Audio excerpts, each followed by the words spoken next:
Hi, are you the enrollment secretary? Well, any of us can handle enrollment. Enrolling your child today? Yes, my daughter. All right. Do you have all the paperwork? Yeah, right here. Thank you. All right. So you're living down on 4th Street? That's right. We haven't received any bills yet because we just moved in, so I have the connection notice. That is perfect. Okay. All right, it looks like you have everything in order. You even brought transcripts with the date on them. That's amazing.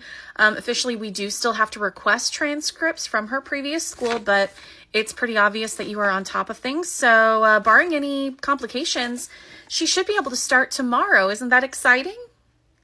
Yes, it's... What's wrong? What's that? Oh, that's my daughter's service dog. It's in the documentation. I'm sorry. Let me look at this again. It's part of her medical plan. She has cardiac. I'm not gonna lie. I've never heard of. I don't think we can allow animals in the school, but it's part of her medical plan. Is the dog part of an IEP? Well, no, because her cardiac issues don't inhibit her academics. They inhibit her ability to stay awake or stay vertical or... I'm so sorry, but if it's not part of an IEP, she cannot have an animal in this building. It's a medical device. It's a medical service animal. It's not... I'm sorry, but I can tell you right now the answer is no. Is there somebody else I could speak to about this? An administrator at least? Is there somebody else I could speak to about this? An administrator at least? They're going to tell you the same thing I did, but I'll call them up. Go sit over there. All right. Mom. It's all right, honey. We'll get it straightened out, I'm sure. Hi there. You needed to talk to the principal? Oh, yes. Hi. I'm enrolling my daughter today, and the secretary maybe wasn't aware, but she told me that my daughter's service animal won't be allowed in the building. Is the dog part of an IEP? Well, no, because it's just... Then I'm sorry. The answer's no. My daughter has a heart condition. This dog alerts her to electrical changes within her heart that she would not feel coming and keeps her safe, prevents her from falling, from passing out even. When was the last time that something like this happened? Not that the details of her medical history are any of your business, but recent enough that she needs to have her service animal at school with her. Ma'am, I am sorry, but I think this is above even my head. If you want your daughter to start tomorrow, she has to come without the animal. I will send an inquiry to legal and to my higher-ups, but I do not think that they're going to allow an animal to come into the building. We have students with allergies and other needs. Okay, we've been really flexible with her schedule in her past school. If there's a student with a severe allergy, she can be in classes where this student won't be present, and I'm sorry, but it would be far too complicated to try and navigate their schedules and their time spent in which hallways. It would be impossible to mitigate. Even with a hypoallergenic dog, like, the service dog shouldn't affect anybody with an allergy to dogs. Again, this is over my head. If you want her to start school here tomorrow, the dog stays home. All right, so if she comes without the dog tomorrow, we can pick up her schedule? Yeah, we can have a schedule for her here tomorrow morning. Are there any specific elective courses she took in the past that she wants to take again? She was in the honors choir at her last school. I don't know if there is an audition choir here, but we can put her in that class temporarily, but I hope you understand she's going to have to audition in order to keep that spot. Not a problem. All right, then. We will see you and your daughter tomorrow, but not Maisie. Maisie? Her service dog's name is Maisie. Ah, yes. I'm sorry, but you and your daughter, not Maisie. All right. Come on, honey. All right. Do you have her paperwork? I'm sorry, but you and your daughter, not Maisie. All right. Come on, honey. All right. Do you have her paperwork? Yep. Right here. It does say here that she has a service animal. I've never even heard of this condition before. A kid with serious cardiac issues, but she can sing in an honors choir? Yeah, well, I know if I asked, I would be told that the lungs and the heart are different, even though they're best friends. Go ahead and get her schedule ready. Yes, ma'am. I am not cleaning up your talkie dust again. I will be checking your space, and if you have to get a broom or wipes or anything else, you're going to clean up your mess. Oh, now you want to put it in your locker. Yeah, okay. Hi, are you Miss Manx? I am. Are you my new student, Brandy? Yeah, I am. Are you okay? Yeah, just a little dizzy. Can you just tell me where my seat is? Yeah, I have you sitting next to Carlisle. Wave for me. You're sitting right next to Carlisle. Awesome kid. If you have any questions, he knows everything about the school. Okay, thank you. Not a problem. Thank you. Come back in. All right, everybody. Pythagorean theorem. And Brandy, if this is a little bit beyond you, don't worry. I will get you caught up with some notes here by the end of class. Okay. All right. Who can tell me the theorem? Isn't it a squared plus b squared? Brandy! My God, Brandy. Hey, go get the nurse right now. Brandy, can you hear me? All right, what's going on? It's my new student. She just passed out. All right, let me take a look. Do we know anything about her? Her heart is racing. Call the front office and see if they have any documentation and have them send it down and give her parents a call. Right. No, the nurse doesn't have anything, but this is her first day. It's possible it hasn't gotten to her yet. All right, I'm going to call her mom. Okay. Yes, hi, this is Miss Manx, Brandy's teacher. I really hate to say this on her very first day of school, but Brandy just passed out in my classroom, and well, the nurse is right here, but I'm sorry?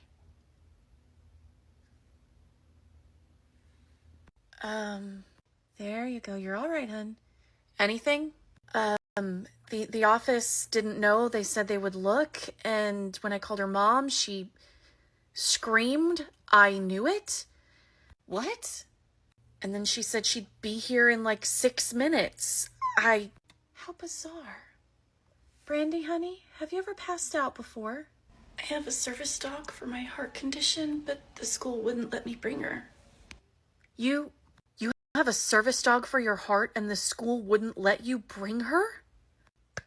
I don't know the conclusion to this story, and it makes my brain hurt. For anyone who is not aware, a service animal is a medical device. Say it with me. A service animal is a medical device, and for a school to look at a parent and child and say, "We will not allow you to have your necessary medical device here in school because of any reason." Ooh! And the person who submitted this said that they have had multiple issues in school because they're not allowed to have their service animal with them. So to that person, if you are watching this, if you see this, I don't know exactly what to tell you to do, because surprisingly, I have never had a student in any school I've taught in with a service animal, but I can't imagine that any school that I've ever worked in would keep them out. So something needs to be done. Filing a grievance, filing a discrimination suit. This is denying you a completely reasonable accommodation for a medical diagnosis. If you don't have a 504, demand one. Get all the doctors' documentation and everything, and that's a 504. 100%. That is a 504. And they're still here as of right now. Even if they technically go away, the school doesn't have to pay anything for you to bring a service dog. So lost funds shouldn't affect that at all. And I'm just going to go ahead and tack on to the end. Y'all, if you see somebody with a service animal in public, don't pet them. They're working. And stop bringing your pets and pretending that they're service animals or emotional support animals, because they will distract service animals from providing quite possibly life-saving care. So, this is such a point of... This kind of thing makes me so mad. So, have a good night. I think you're confusing alliteration with a literary device, and... Hey, what'd the nurse say? Are you going home? No. Did she even take your temperature? Yeah, it was like 99.8. She said it wasn't high enough to send me home, so... Do you want to call home here in the classroom, see if Mom wants to come get you? Could I? Yeah, sweetie, go ahead. Do you know the number? I can look it up if you don't. I know the number. All right. No, that's an onomatopoeia. This makes... Yeah, buddy, what is it? She wants to talk to you. Okay. This is Miss Manx. Lady, you've got some nerve using my child as a pawn like this. What? I'm sorry. I'm not following. You get my kid to call me sounding all pathetic just so you don't have to put up with them today. Excuse me? Oh, you heard me. You call me twice every month to talk to me about their behavior. You just don't want to put up with it. I beg your finest pardon, ma'am. You just don't want to put up with it. I beg your finest pardon, ma'am. I call you twice a month to give you the behavioral updates that you demanded at fall conferences. And while your child can be a pain, which I am certain they're going to admit to... Yeah, that's true. Not once have I ever asked you to come pick up your child so that I could avoid having a conversation with them about the expectations here. Yeah, you do that a lot. Now you listen here. What I am doing is having your child call you because they're hoarse, lethargic, and frankly look like a mild breeze would blow them clean over. Do they even have a temperature? It's currently 0.2 below the required send-home temperature, but clearly they're getting worse. They're probably just trying to get out of work or something, and I am not about to leave my job to come pick them up because you don't want to deal with it. Hang on one second. Did you say your mother quit her job last week? Yeah, she's trying to learn how to make soap or something. Huh. Ma'am, I want to be crystal clear about something. I could not care less how annoying or confrontational or perfect and sweet a child is. If they clearly do not feel well, I firmly believe that home is the most comfortable place that they can recover. That may be true, and you have every right to refuse to come pick them up until they hit that temperature threshold. But make no mistake, the result of that choice will be that their teacher is taking care of them today, as best as I can in a tile and concrete box, instead of their own mom, because she doesn't want to deal with it. And your child will be the one receiving that message, loud and clear.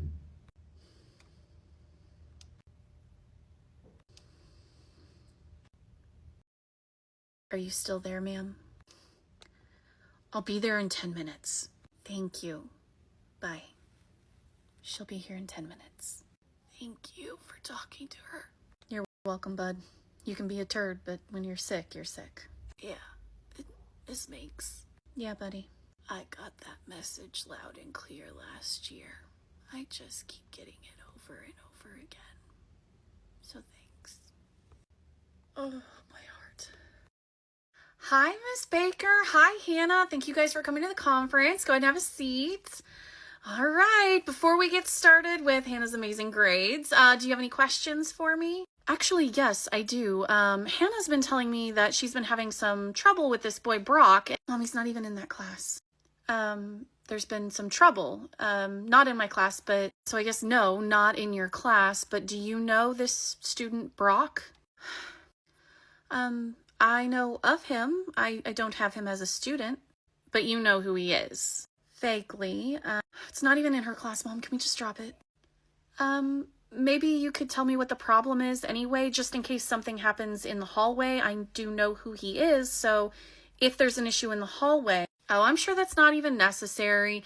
Hannah's been telling me that Brock has been messing with her in some classes, so I'm just wanting to make sure that he's not sitting next to her. Oh, I mean, if he's bothering you, Hannah, I would like to know what to look out for, just in case something does happen in the hallway. Oh, I mean, it's all stupid stuff. Stupid stuff, like... Stupid stuff, you know, like he pulls her hair, or he makes fun of her. Makes fun how? Calls her names, tells her she's running like a girl in gym, but I mean, boys have been doing this forever, like I told her, and I'm pretty sure he just has a crush on her or something. Oh, I'm stopping you right there. I mean, like I said, it's stupid stuff, right? No, it's not stupid at all, and while it might seem trivial to a full-grown adult, to an adolescent, this is a big deal, and I want to get a message across to you, Hannah, that you need to hear too, Mom. I want to get a message across to you, Hannah, that you need to hear too, Mom. The boy who pulls your hair will become the man who pushes every boundary you ever give him. The boy who makes fun of you or calls you names is going to become the man who completely dismisses your feelings, calling you things like crazy and overdramatic. And the boy who uses the phrase like a girl as an insult is going to become the man who is a toxic misogynist. Yeah. And the worst of all is the boy who won't take no for an answer becomes the man who will rape you. And Mrs. Baker, with all due respect, you need to be telling your daughter the truth. What truth? That when a boy is mean to her, it does not mean he likes her. It means that he's mean and not worthy of her. They're kids. And when girls are not taught how boys are enacting violence, then they become women who are only trained to endure it. Well, forgive me, but I don't think it's that serious. Mom. What, Hannah? Don't you get it, Mom? You're the woman she's talking about. Oh, Hannah, what is this? You and Daddy. Oh, don't bring your father into this. Why not? Mrs. Baker, I'm not gonna lie, I'm really curious to know what connections she's making here. Oh, of course, gang up on the mom, right? No, not at all. But could we hear her out for just a minute, please? Fine. All right, Hannah, what about your father? You told me you met him in elementary school and he used to pull on your braids. That was in elementary school, Hannah. We didn't even start dating until high school. Yeah, but before you guys got divorced, you were always complaining about how he would come up behind you and tickle you or poke you or jump scare you and prank you. He was dismissing your boundaries. And you used to tell me about the way he treated you in high school. He used to make fun of you and you brushed it off as flirtation. Well, it was. And before you got divorced, you hit the end of your rope because he was telling you what your place was, and you didn't like that. The toxic misogyny. Mama, do you remember what the last straw was? Of course I do, but I don't think your teacher needs... You told him he wasn't allowed to cheat on you. You told him no. And he hit her. Hannah! You told him he wasn't allowed to cheat on you. You told him no. And he hit her. Hannah! Okay, I'm so sorry. I did not mean to open up this can of worms. Hannah, you really should not have told me your mom's private business, but Miss Baker, now that she's told me, your daughter is going through the same cycle you went through. But the difference is nobody ever taught you. They trained you to endure. Teach your daughter differently.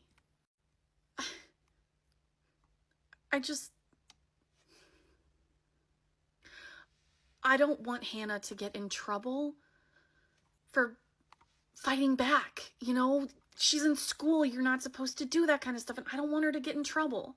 Why not? Why not, Mom? Why don't I want my daughter to get in trouble? Why don't you want her to stand up for herself? Consequences be damned.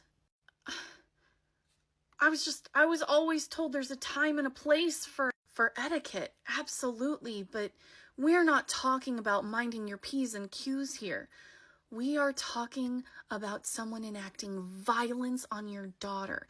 And violence doesn't have to leave a bruise, a cut, or a scar.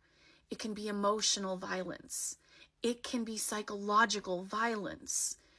And when that is happening, rules be damned. Are you saying I wouldn't get in trouble if I retaliated, if I don't know, punched him in the stomach for pulling my hair? Hannah, there would absolutely be consequences if something like that happened at school, because violence can't fix violence, but I bet you he would stop messing with you. And if your mom supports you defending yourself, you're not going to face any problems at home. Am I right? Oh my God. I let everything that your father did to me happen to you. I've been telling you to put up with it. I've been telling you to brush it off. I've been telling you not to make waves.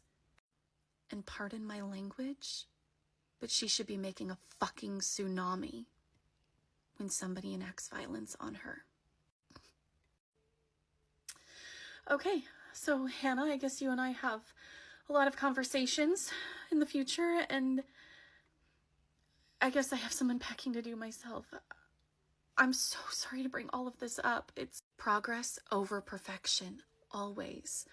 I will keep a lookout here at school in the hallways. I'll make sure that Hannah knows she can come to my classroom if he is ever causing any trouble. If you just need to walk out of a class, I'm a place you can come for safety, and we'll move forward from here. Okay, I think we can handle that. Yeah, thank you. And Mom, yeah, baby, stop taking Daddy's calls. He is such a prick to you. And if he can't be nice to my mom, then he doesn't get to have me in his life either. He doesn't deserve either of us. Let's go, baby. Thank you. You're welcome. Oh, God.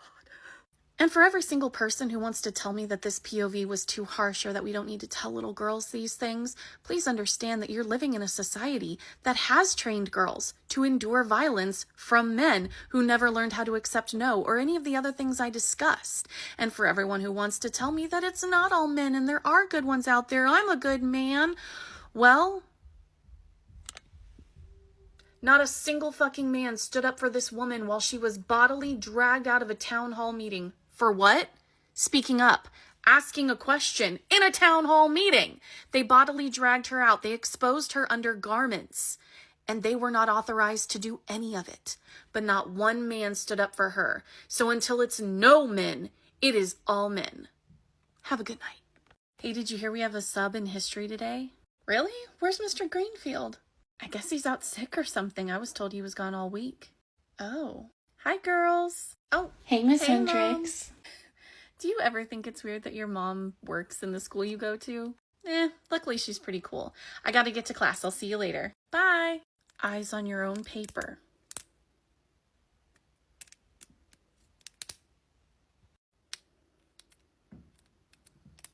Put the toy away. You're bothering everybody. Oh, I'm sorry. It's not a... She's not bothering anybody. It's okay. I'll be quieter. I'm telling you to put it away. Ma'am, I'm not trying to be disrespectful, but could you please just look at the sub-plans for this class? What do you think I'm gonna see? License to play? I have a plan. It's a fidget. It's not a toy. Well, keep it quiet. Yes, ma'am. That's it. Give it. I'm sorry. Bring another one of these tomorrow and you'll be sent to the principal's office. You can't do that. I just did. Silence during the test. It's okay. Don't get yourself in trouble. You have to tell your mom. Hey, what? You have to tell your mom. Really, it's fine. I don't want to bother my mom with this. Bother your mom with what? Really, it's fine. I don't want to bother my mom with this. Bother your mom with what?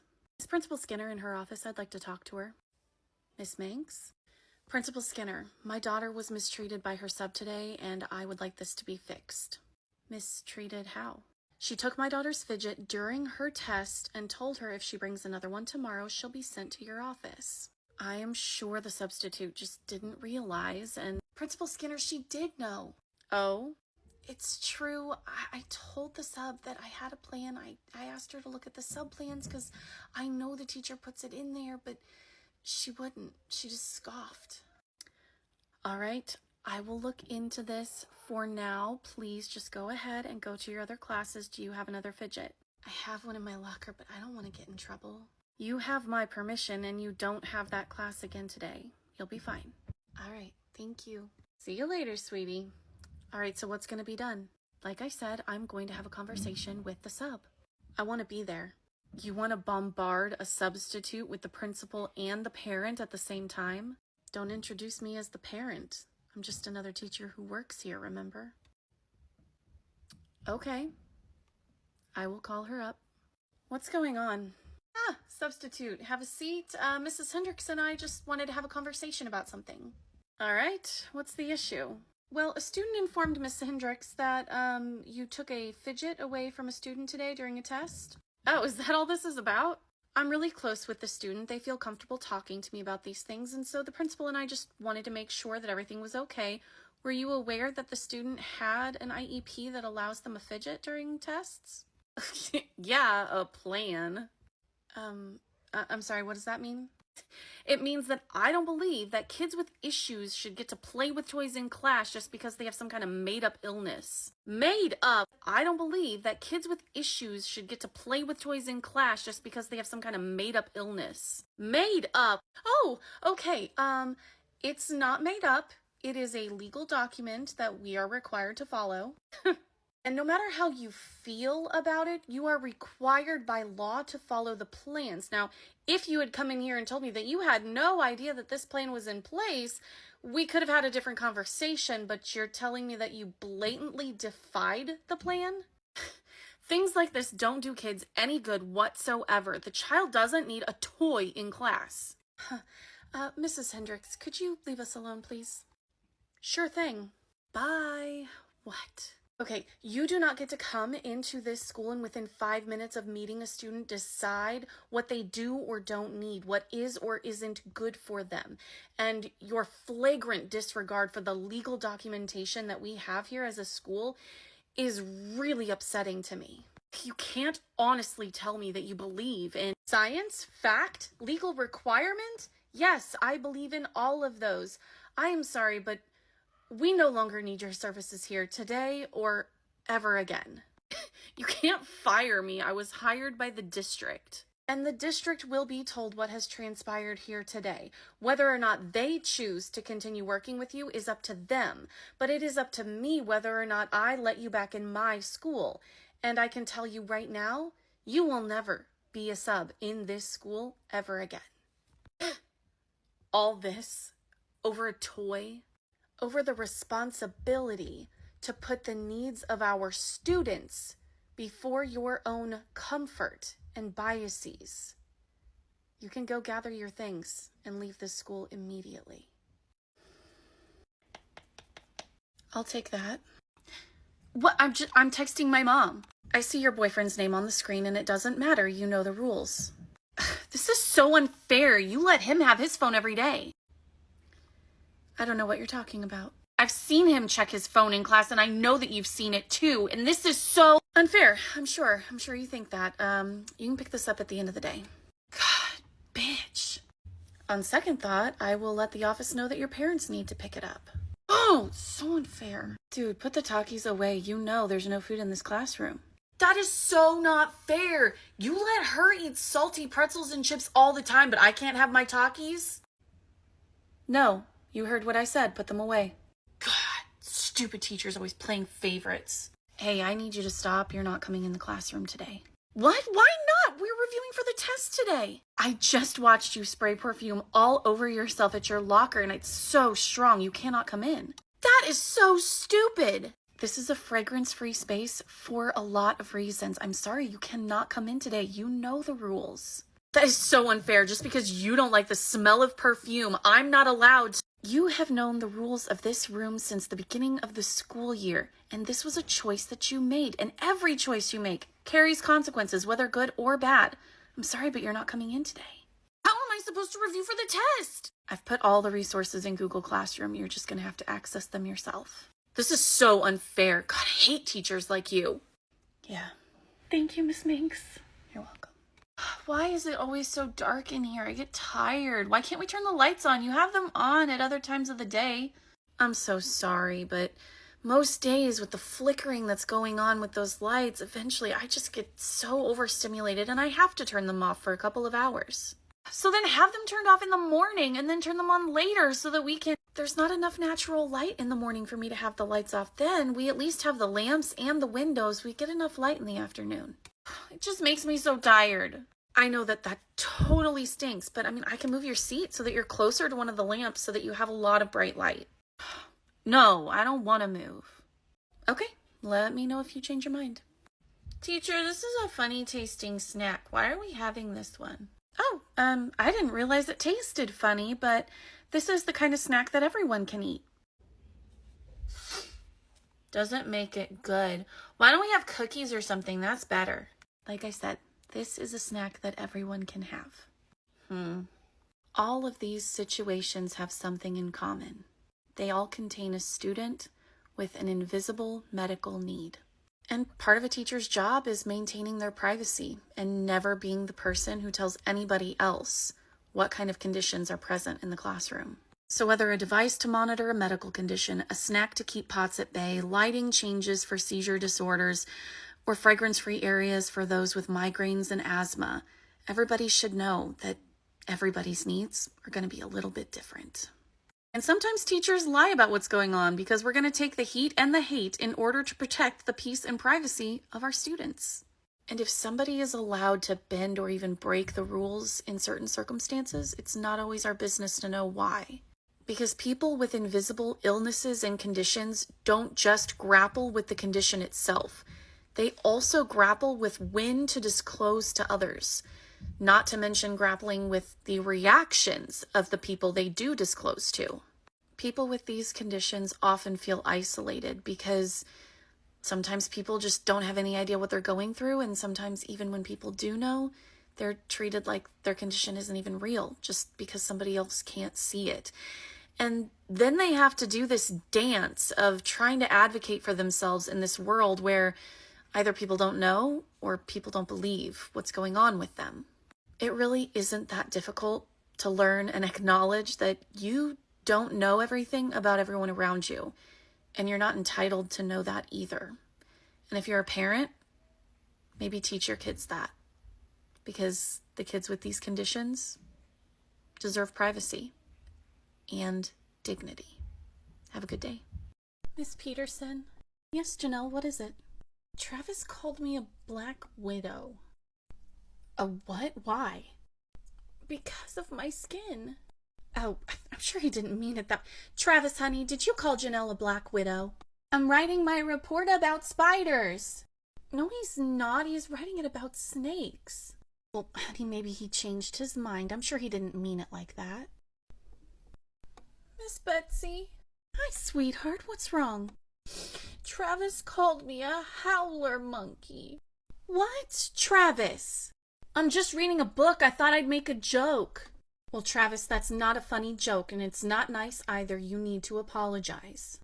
Sorry, Janelle. There now. All better? Mr. Smith. Well, my little darling, what's going on? Travis told me that I should be swinging from a tree. What? Travis! What? We were just talking about recess and she got upset. Oh, see, sweetheart, he was just talking about climbing trees. Maybe you misunderstood him. I don't think so. How did your kids' volcanoes turn out? Oh, really great, until one of them literally melted on the table. What was it made out of? Miss Peterson! Janelle, honey, what's going on? Travis called me the N-word with a hard ER. Sweetheart, I am sure he doesn't have any idea what he's saying. He probably heard it on the internet or something and is just repeating it. If she knows what it means, why do you think he doesn't? Because he didn't grow up in a home being taught about that word. Right, he just grew up in a home where they freely use that word, apparently. These are second graders. They're not unsupervised on the internet. Janelle, honey, why don't you just take a break over on the bench or something, okay? But... Actually, Janelle, why don't you come take a walk with me? I need to go make some copies, and I'll let you push the button. I'll take care of her for a few minutes. Can I? Yeah, sure, fine, whatever. Come on, sweetie. Now, why don't you tell me what's been going on with Travis in your class? It's a lot. It's been going on all year. All year, really? Well, why don't you just tell me what you can remember, okay? All right, so... Yeah, just sit right on those chairs. I'll be right back. I need to talk to you. Miss Manx, I'm kind of on my lunch break. Can it wait 15 minutes? What do you think? Miss Manx, I'm kind of on my lunch break. Can this wait 15 minutes? What do you think? I think that you advocate for not interrupting people on their lunch break, so if you're going to interrupt me, it must be important. What's going on? All right, so I have Janelle out in the hallway. Janelle? She's not even your student. I know, but Miss Peterson, along with several other staff members, have been completely ignoring when other students are slinging racial slurs and other microaggressions and just full-on aggressions at this poor little child over and over and over again, all year long. Miss Manx, most of the kids in this school are just regurgitating what they're hearing at home. They don't actually understand what they're saying to her. Not you too. What? Oh my God. She knows it's a microaggression. She knows these are racial slurs, and these children are choosing to say them to her, the only black girl in the classroom. Not anybody else, just her. Why is that? It's because even if, and this is a really big if here, but even if they don't fully understand what they're saying, especially the context and history behind what they're saying, they do know that she should be the target, and they do know that their intention is to harm her, whether it be physically, emotionally, or psychologically.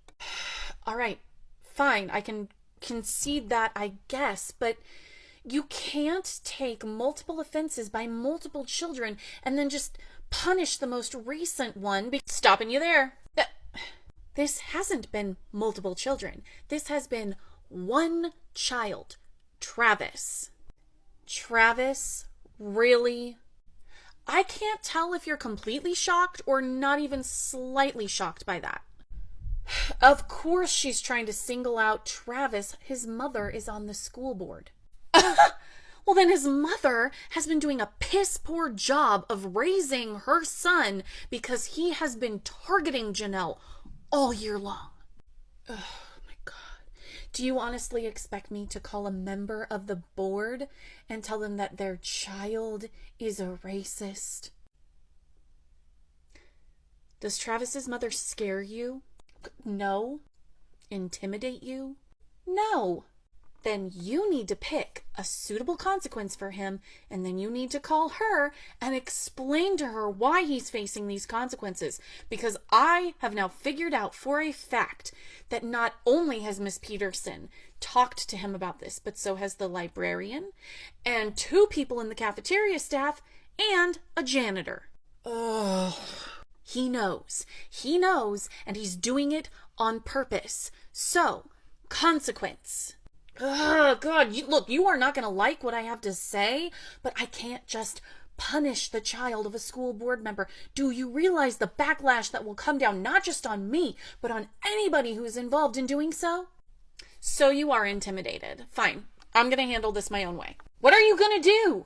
Oh, I'm making a phone call all on my own. Miss Manx, you can't call Travis's mother. You don't have the authority to dish out consequences like that. Well, then it's a good thing I'm not calling his mother. Who is she calling? You can't call his mother. You don't have the authority to give out consequences like that. Then it's a good thing I'm not calling his mother. But who is she calling? Hey, can you give me a contact number for this student right here? If they're not your student, we're technically not supposed to release. There was an incident that happened and I was present when it happened, so I feel like I should be the one to relay that information to the parent, you know? Oh, well that makes sense. Here, let me write it down for you. There you go. Thank you.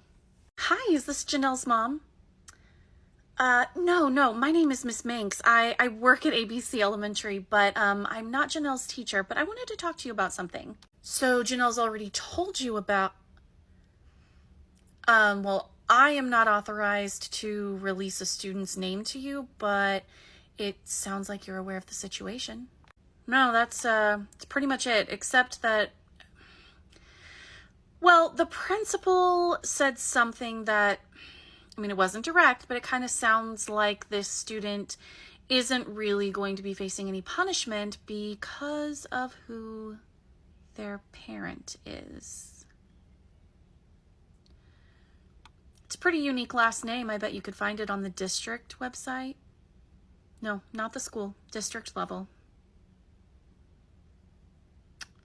Bingo. You're very welcome. You have a good day. I'd like to talk to the principal, please. Oh, I'm right here. How can I help you? I'm Janelle's mother. Hello, ma'am. How can I help you? You really want me to spell this out for you, don't you? I want to know why you aren't holding a child accountable for slinging racial slurs and microaggressions and aggressions at my daughter. Ma'am, these are incidences that have happened several weeks apart. And after the first incident, an adult had a conversation with Travis, to my understanding, but then it continued to happen, which means it's pervasive and intentional, and consequences should have followed. Am I wrong? It's a little more complicated than that. Oh, I know the complication. Her name is Miss Mary Weatherford on the school board. Am I right? Yeah. You don't want to hold that kid accountable because you're afraid of his mother, a school board member. And you thought with a name like his that I wouldn't be able to figure that out real easily? Well, these are just words that he has said. He hasn't hit Janelle. He hasn't made physical contact. He hasn't even threatened her. So, I mean, what would you have me do for a child saying something inappropriate? Oh, that's real easy. I can tell you. We need to start paying attention when verbal bullying and harassment is happening in schools. We really do.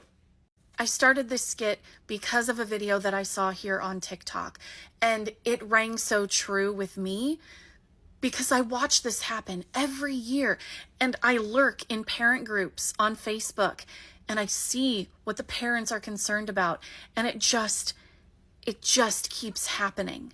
Children are verbally harassed and bullied by their peers.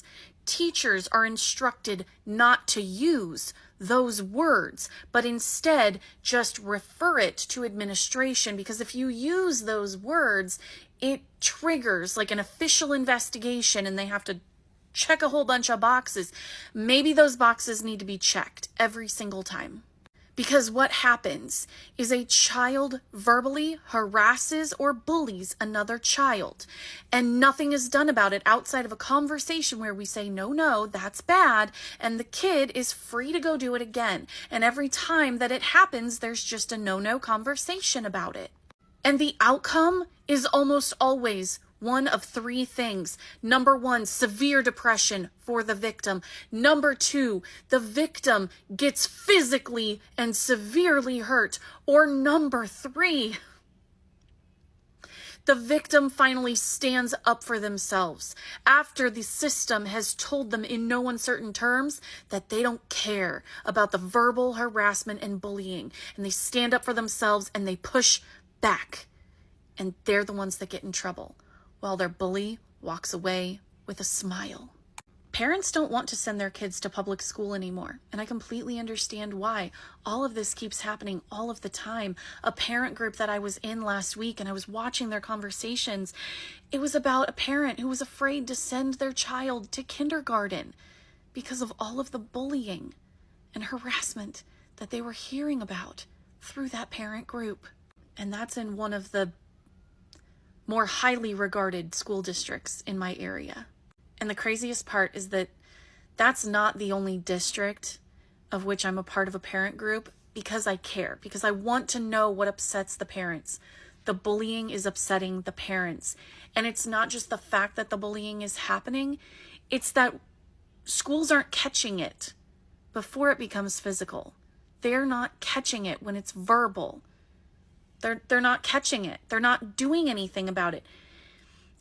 And then the easiest place to point the finger for all of these parents is at the teachers. I cannot tell you how many reports I've made in my career that have basically just been ignored, and I have no power to change it. So if you're a parent and you've made it this far, I promise you, the teachers care. The teachers are practically screaming until we're hoarse, begging for somebody to provide these children with some relief. And it never seems to come. But parents, you have to be part of the solution too. And I'm not just talking about the victim's parents or the bully's parents. I'm talking about all parents. Every single parent, from before the moment your child enters public school, you need to be teaching them boundary phrases. You need to be teaching them what healthy boundaries are. You need to be talking to them every day after school to find out the social relationships that are happening, the things that are good and the things that are bad. And when you see something happening that can be harmful to your child, you need to teach them what true friends will do and what not friends will do, because they're so confused and they're so consumed with wanting to be liked and wanting to have friendships. They don't know how to navigate the situation when one of their friends becomes toxic, or God forbid, if they become the target of a toxic person and their friends have no knowledge of how to stand up for them, how to back them up, how to help them get out of a potentially dangerous situation, and how to report it. And I don't just mean so-and-so said this to me or about me or to another person. I'm talking about how to report it in a way that the schools cannot ignore.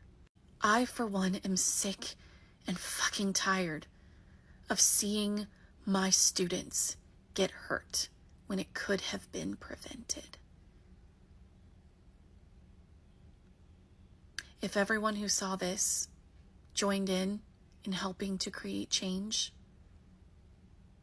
and then everyone that they talked to did the same thing, I have to believe that it could be the start of the change that our children so desperately need. Join me, will you? All right, everyone needs to get to work on their worksheets, and I will take the gold group up at my table. Yep, go ahead and sort them into the different groups. Jasper. Huh? Can you stop clicking that pen? Oh, yeah, sorry. Okay, now you've got one of your cards out of place. Jasper! What? I only clicked it to write something down. Yes, and now you're tapping it like crazy on everything. Just stop. Oh, I'm sorry. All right, good job. Let's get a new batch of cards. Oh, for the love of God, Jasper! Huh? Honey, did you take your meds this morning? Yeah? Are you sure you took your meds this morning? Yeah, I did. Well, sweetheart, can you go check in with the nurse? I'm not sure it's working. Okay. Well, I think they're gonna have to build them one of those, like, gaga ball pits or something. They're all obsessed with it since they learned it in PE. Oh, I know exactly what you mean. All of the kids are obsessed with it. Jasper! Jasper! Would you just stop bouncing all over the place? God. Jasper giving you a run for your money today? Oh my God, he won't stop. I swear to God, I don't think he's taking his meds. I'm sorry, I must have a bug in my ear or something. Can you say that again? He literally won't stop. I swear to God, he's off his meds, or I don't know, maybe they just need to up his dose or something. Huh, you did say what I thought you said. Oh my God, where do I even start with this? Maybe they just need to up his dose or something. Huh, you did say that. You said that right out loud. Where do I even start with this? Any kids around? No, that was ableist as fuck. What? You heard me the first time. I'm not going to repeat myself. Look, I'm just saying Jasper is out of control. Okay, what is it that you're hoping to get from this conversation? What? What do you want to get out of this? Like, are you actually looking for advice or ideas or strategies, or do you just want somebody to coddle your feelings and confirm that you must be right about everything? Because I kind of feel like you need the first one, and I feel like your headspace is with the second one. Honestly, take your time with this one.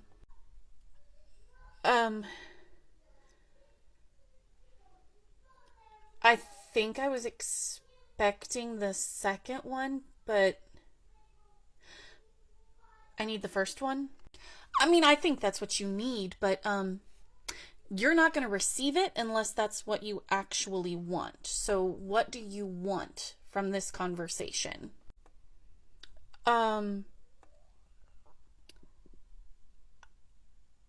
The first one. I want the first one. Woo! We love growth. Okay, so Jasper has a lot of extra energy today, kind of over the top, maybe like being super loud in class. Yeah, so I was about ready to lose my mind. He was clicking the pen, and then he was tapping the pen, and then he was making like clicking sounds with his mouth, and I kept telling him to stop, and eventually I asked him if he took his meds this morning. Stop! You asked him, like, verbatim, did you take your meds? Did you ask this in front of other students? I mean, he was across the room, so yeah, but I mean, like, these are little kids. They don't care. They're not going to pay attention to... Okay, big privacy violation right there. You need to really, really hope that he doesn't go home and tell his mother that you asked him that in front of the whole class, because I can't help you with the consequences of that particular choice. Well, the kids all know that he takes medication. He tells the kids that he takes a pill for his ADHD. He tells them that. And he is allowed to tell them all that. He is allowed to say whatever he wants. But, I mean, these are kids, so they might not pay attention to it. They might have forgotten it. Or maybe he never told the kids who heard you say it. And it doesn't matter. It's his business to share. It's not yours. We are big on privacy and education. Yeah, I fucked that up, didn't I? You really did, honey. Yeah, you really did. Do you think I can fix it? I mean, you can't unring that bell. It's already been rung. You already said it in front of the kids. You should probably apologize to him, like sincerely apologize to him for what you said and probably how you said it, because you're telling me that you were annoyed in the moment, so you were probably saying that to him with like an edge on your voice. Yeah. Yeah, and generally I tell people that they need to apologize in front of the same audience that the problem occurred. But in this case, you violated his privacy, and we don't need to violate his privacy a second time in the course of apologizing, because that would make it completely worthless. So you need to apologize to him privately, and you need to acknowledge that what you did wasn't okay and that you're not going to do that again. And then hope that he doesn't go tell his mother. Yeah, that's just the start of this conversation, though. The start of it, there's more? I mean, you're the one who said you wanted help, and I mean, obviously he's struggling today, and there are going to be other days where he struggles. Right, but don't you think that might mean that his dose is wrong? I think we need to have a conversation about neurodiversity and self-reflection, because, honey, I'm wondering if maybe you have a little neurodiversity in yourself. What makes you say that? Well, everybody makes little noises here and there, but clicking and tapping and ticking sent you over the edge. It was annoying. But those types of sounds generally shouldn't send somebody over the edge. It kind of sounds like you were overstimulated in that moment, and rather than taking it out on a child, you needed to pursue self-care and maybe encourage awareness for everybody in the room. Okay, I think you lost me again. Okay, why don't you and I have lunch together today, and we'll kind of go over all of this together, okay? Yeah, okay, I gotta get my kids inside anyway. Okay, and in the meantime, if Jasper is having more trouble, or you're struggling with his behaviors, noises, whatever, will you just send him over to my room? You don't think that'll make him feel like he's the problem? He might if you frame it poorly, but you're not just gonna be like, get out of my class! You are going to say, hey Jasper, Miss Manx had something she wanted to talk to you about. Do you think you could go over to her room for a few minutes? And then he'll go thinking he's gonna be helping me with something, which he will be helping me. He's gonna help you too, and he just doesn't know that yet. Okay, so Jasper, to your room if I need it, and I'll see you at lunch. I'll see you at lunch. Okay. Lay it on me. Let's get through this. What's with the spoons? We'll get to that in a minute, but here's Jasper's work from this morning. How did you get him to do all of this? I can hardly get him to do half of this in an entire day, let alone all of this in just the morning. I think you just need to reframe how you do a few things, and it might work a lot better for him. Okay, like what? Okay, for starters, what does it look like when kids are doing individual work in your classroom? Well, I mean, they're sitting at their desk and they're doing their work, obviously. And where is Jasper's seat in relation to, like, you, your desk, the board, other kids? Give me, like, an idea of where he is in the room. I mean, he's right up front, right by the board. He kind of has to be. I mean, it says preferential seating in his 504. Okay, so fun fact that I wish was a little more widely known, preferential does not automatically mean right by the board. But he is so easily distracted. That's the only way I know that he's actually hearing me. Okay, so to be fair, I didn't have to teach him anything, so maybe for like direct instruction, maybe he needs to have a seat closer to the board so he's not distracted by the people around him. But during work time, I honestly think you need to have him at the back of the room, at least behind all of the other kids, however that looks for your room. How is that going to help him? Well, when he was in my room, I was noticing all of the nervous energy behaviors that you were talking about that were kind of bothering you. And so I just kind of asked him, like, if he wanted to put his work on a clipboard and, like, just stand up and walk around while he was doing his work. And being up on his feet really helped him focus. I can't have a kid just running around the classroom all the time. No, he wasn't running. I mean, it took me all of 30 seconds to explain to him what area of the classroom he could be in.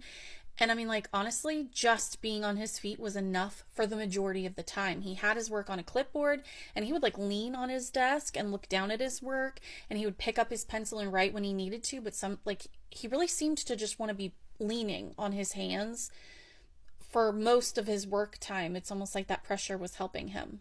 The pressure? Yeah, his own body weight on his hands and the joints in his arms up to his shoulders seemed to really help him focus. And a couple of times he picked up the clipboard and he would walk one direction, walk back while he was thinking, and he would walk back to the desk to write his answers down. Or there was one or two times I think I saw him writing while holding the clipboard, but he was a little unsteady with that at this point. Huh. Yeah, I bet I could switch his seat. Yeah, I think I can make that work. Okay, good. Okay, and that's really good for work time, but like, I can't have him walking around during testing. Like, he's got to be seated for testing. Yeah, I thought of that too, because he's in a standardized tested grade, so he's going to have to be seated for that, even if he has an accommodation to go to another classroom. I don't know if he does or not. No, he doesn't. Okay, but regardless, he is going to have to sit for tests. So I tried some gum with him. I do not allow gum in my classroom. I mean, you could shift your expectation on this one, or... All right, and then what if I give him the gum and he starts smacking on it or blowing bubbles during a test? Yeah, I mean, there's nothing that's going to work 100% of the time, but I did give him a piece of gum and he chewed on it for like 30 minutes. He was sitting for 20 minutes of that time. And when he was done, he literally asked, "Hey, can I throw this away now and stand back up?" And I mean, he was really good about communicating that. How am I not thinking of any of these things? Have you ever had a kid like Jasper before? I mean, maybe similar. I mean, nobody is exactly like anybody else. I don't know. Well, maybe in the past, when you've been frustrated about kids similar to Jasper, you've talked to somebody who coddled your feelings and didn't offer solutions? It sounds ridiculous when you say it out loud. Like I, a grown adult, need my feelings coddled when I have these children in my classroom depending on me to take care of them. I wouldn't call it ridiculous. It's new to you. Okay, understood. All right, now the spoons. Thank you. Why do you just have a bunch of spoons laying on the table? Okay, so there is something called the spoon theory. I was introduced to it by a family member with chronic illness, and basically the way it goes is that everybody has spoons for the day. Okay? Those spoons represent energy that you have to exert. And for a typical person, you wouldn't really need to use a spoon unless you were doing something difficult, like running up and down the stairs or doing heavy lifting. Okay? So for those people, they don't lose all of their spoons in a day, and to get all of them back again, all they have to do is sleep for a few hours. Okay? But for somebody with a chronic illness, tasks that are relatively simple, like microwaving leftovers or sweeping up a spill on the kitchen floor, can take spoons away. Because for them, it's really taking up more of their energy. Exactly. And for some of them, they don't get their spoons back by having a decent night's sleep. Sometimes they need 2 or 3 or 4 to recover. And for things like major events like weddings, it could take a week. Whoa. Does that apply to both physical and mental energy? I'm glad you picked up on that. Yes, they apply to both.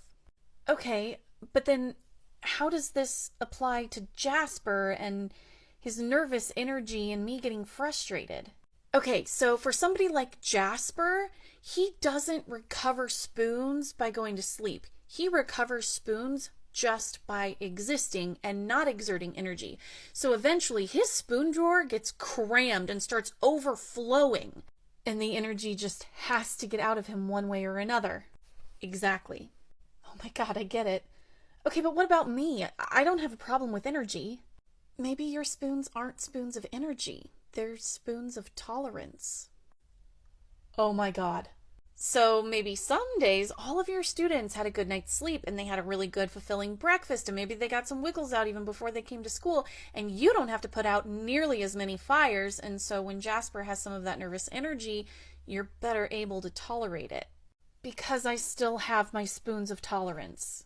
Yeah, but maybe on days when he has an overflowing drawer and you've been dealing with all kinds of stuff all day long, whether personal, professional, or otherwise, his spoons are flying everywhere and mine are completely gone, and then I end up snapping at him.